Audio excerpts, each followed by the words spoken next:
welcome to the newest episode of Beer Buddies. I'm Sonia. And I'm Whitney. And it has been a while since we've been on, so we kind of wanted to catch up with you. We've been getting some of your comments and your emails, and we really appreciate that. I know we just recently hit 400 likes on our Facebook, so that's pretty cool. Shut up. Okay, so if we hit 1,000 subscribers, because I think we're like at 600, right? And if we hit 1,000 subscribers, that should be just enough time for us to get our t-shirts out. So whoever our 1,000 subscriber is might get a free t-shirt. Yay! We're just saying. We don't know. Possibly. But anyways, so, you know, we tonight we are tasting a delicious beer that Whitney has picked out. But I wanted to point something out because we are using Rabbit Hole Brewing Company's glassware. Yeah. So during the break, you know, while Whitney and I were not doing Beer Buddy stuff, she was busy getting back to school, which we're very excited. I was very excited about that. And I was busy trying to build up my company as well as working on some crazy reality shows. So that was actually really fun. Crazy being understated. Yeah.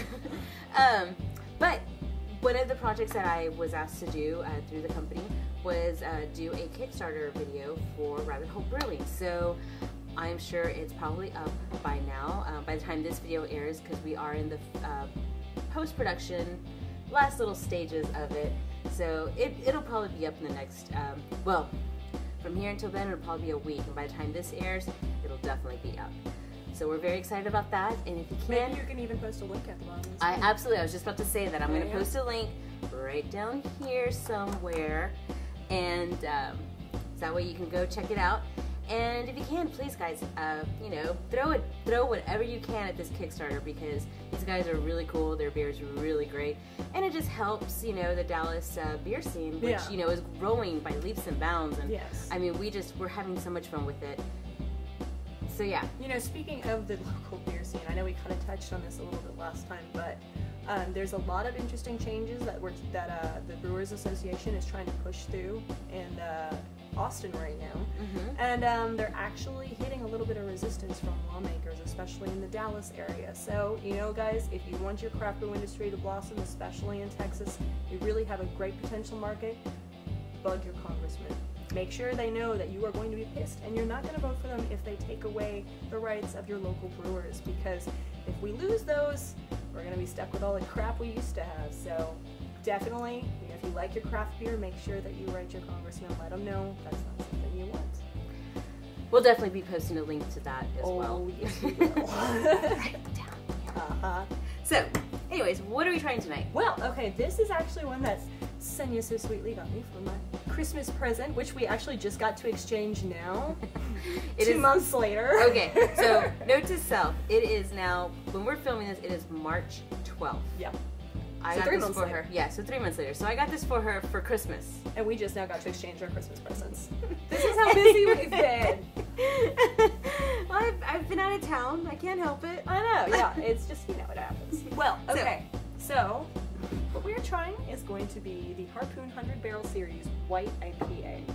This is actually one of the more unique ones. You know, the 100 Barrel Series, actually, when Sonia and I got to visit Boston about 2 years ago, was it? Wow, jeez. Yeah. With our big brother DJ, who we love. We actually got to go hang out with the crew from Harpoon. Amazing people, by the way. Really impressive brewery. But they had the 100 Barrel Series. At the time, I think they were doing an oyster stout where they literally shoved raw oyster into the stout. It was very interesting. That was good. That was a good one. This one, it's no longer available because they only do these for a limited time. So, well, it could be available because I know that they don't. It's not that they don't sell out, but it takes them a while to sell out because they do make 100 barrels. So you could be lucky enough to find them. Because I found this. This was released in, I want to say, early last year, and I found it around Christmas time. So there was still a few left. So you might be lucky enough to find it. You might be lucky enough to find some bottle-aged ones. So if you can, though, definitely. These have been really good. And actually, I'll go ahead and post something, but we did get a private tour of the Harpoon Brewery when we were up there. This is when Beer Buddies was still in its beginning stages, and I was learning camera, and I did not quite charge the camera that I had, so it died. We had some great pictures. It died. I ended up taking all of it as they're taking us around because they're building this awesome like bottling facility. Pretty much we ended up being Asian tourists and using our cell phones. It was awesome. It was great. Real high class. So maybe I'll show you some of that. Yeah, it was good. You know, and I mean, the guys at Harpoon were really cool. I mean, they weren't even giving tours, full tours, because of the fact that they were under construction. But, you know, we told them we knew Chris Durr, who, if you ever get a chance to meet him, he's the rep for Harpoon in this area. He's amazing. No, he's no longer the rep here. Get out! Are you serious? Yeah, he now has, I think they put Dallas in its own district, so we have a new Harpoon rep. And Chris Durr is now, like, Louisiana and some, I don't remember. Aww. But well, he's still either around. Way, He's Chris still is around. Awesome. Either So. way, Chris is awesome. But, so, you know, we got to kind of just slip in and have a little quick tour. It was pretty cool. But let's try this beer. Let's do it. Now, this is a white IPA. They use a lot of different hops. It's going to have a Simcoe, Citric, and Cascade hops in there. The flavor profile on there, they say citrusy and floral, which of course you're going to expect with an IPA. But what really is interesting, they say there's going to be some spice in there from ground coriander. Now, nowhere on the bottle is there ground coriander listed, but I'm assuming that they probably aren't really giving out the recipe. So, potentially maybe some ground coriander in the brewing process. Not quite sure on that. If somebody knows, please comment, because I would love to know that. I'm kind of a coriander addict, so. And it's supposed to be reminiscent of a Belgian wit beer, so. Here we go. Beautiful yellow color. You smell that coriander, like, right immediately. But you also smell, and I'm like... noticing some sediment on this bottle as well. Mm-hmm. There's also some, like, rose petal smell. I get lemon zest. I do get the rose petal as well, rose hips. That's what it is, rose hips. Mm-hmm. By the way, let me tell you how hard it is to lean and drink. Holy cow. That's good. That one just kind of starts off, like, almost sweet. And then, like, right when it gets to where your tonsils should be, it gives you a nice big fucking punch in the back of your throat. It really does. It's good. Great. It starts out with a real mellow kind of flavor, and then you go into citrus, and all of a sudden you get this little spiny herby flavor at the end, which obviously comes from that coriander they're talking about. It's good.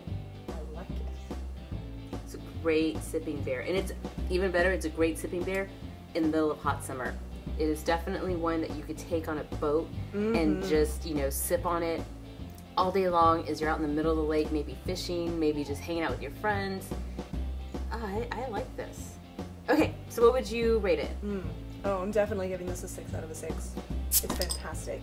Excellent. Great contrast of flavor, a lot of complexity, and it really does have a very refreshing feel to it. And like I said, I'm kind of a coriander addict, so I like it a lot. All right. I'm gonna give this a 4 out of a 6 pack. Not Really? because I don't like it, and not because I wouldn't sip on it, but it's one of those that I know that after a few I'd probably be like, yeah, I don't know if I can handle this. Ready for something else? Yeah. That's So, understandable. It but is very hoppy. It is, yeah, but it is delicious. It dries your mouth. It does. That's probably what I'm not. Although I will say, not as much as some. Like that one right there, the Nikazi, which is unfortunately something you can't find around here. This is a Portland beer I got from my best friend Lindsay, who's up in Portland. And Lulu. But it's called the Tricera hops. This literally makes your mouth pucker at the end. You're just like, I mean, it's great. If you're a hop head, you're gonna love that beer. But this one, it does have a lot of hop to it, but it does kind of dry your mouth out, but not like mega dry your mouth out. But yeah. All right. There you have it. So until next time, right? Until next time. Cheers. Cheers.